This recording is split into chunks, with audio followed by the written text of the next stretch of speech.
through all the noise. The effect food has on your body is a part of the big debate, old and new.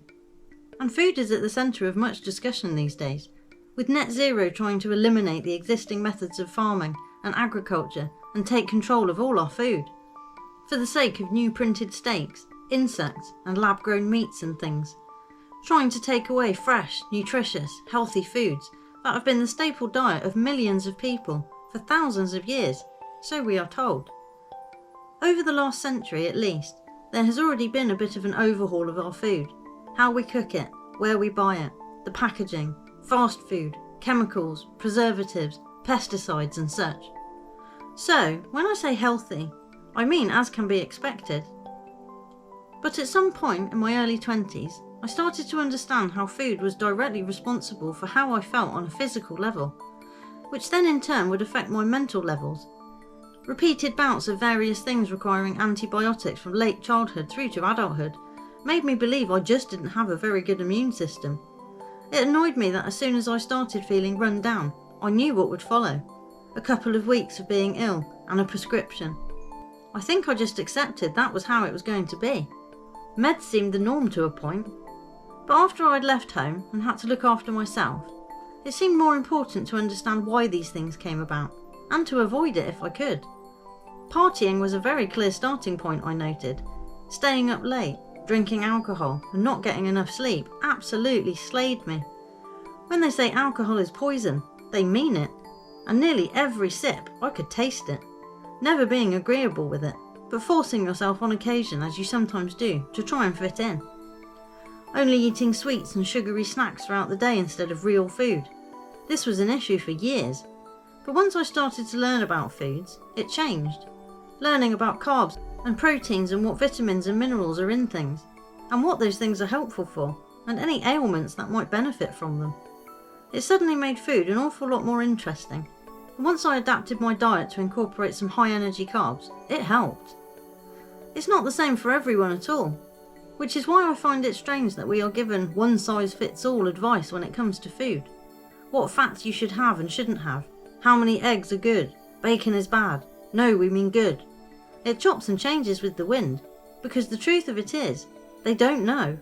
It's best guess, and whatever narrative they are trying to push at the time.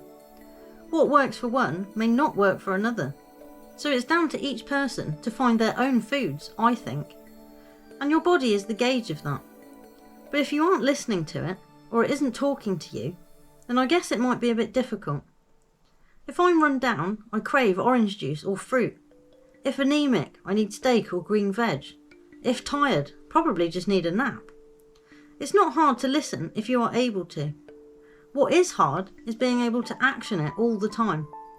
If you are at work or in transit, you can't always get the right food, you get what's available.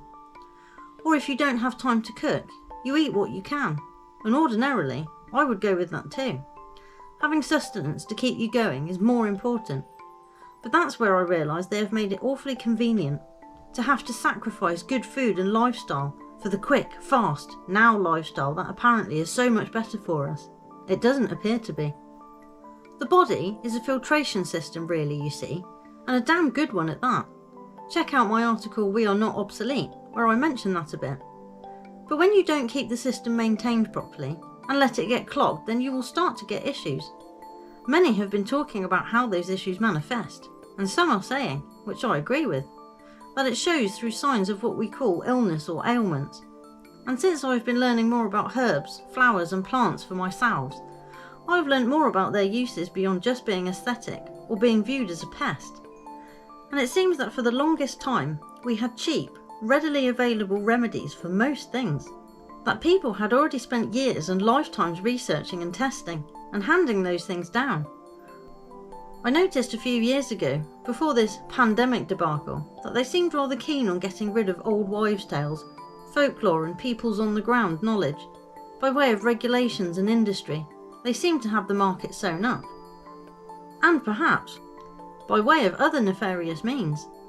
Because if you look into it, over the decades, it appears that there have been many a person who has tried to make a breakthrough, to either cure cancer, or AIDS, or any of the created illnesses we see around us. Then they are taken out of the loop. My article article Opposition will give you a bit more on why that might be. But we are then left with a small group who know invaluable things, and a very large group who want to dictate every type of medicine and therapy, regardless of if it is really suitable for someone. Money is money at the end of the day, and by hook or by crook they seem determined to be part of the chain of grow food, eat food, live well.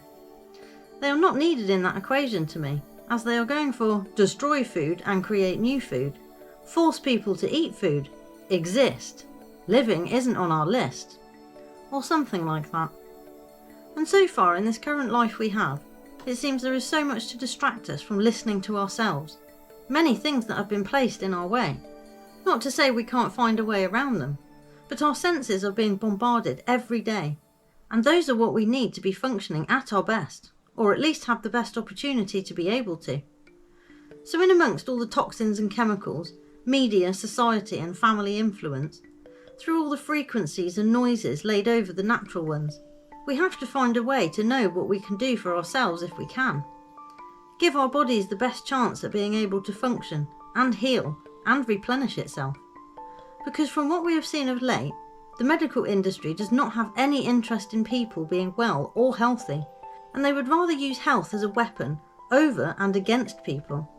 So now would be a good time to start listening to if your body is trying to tell you something.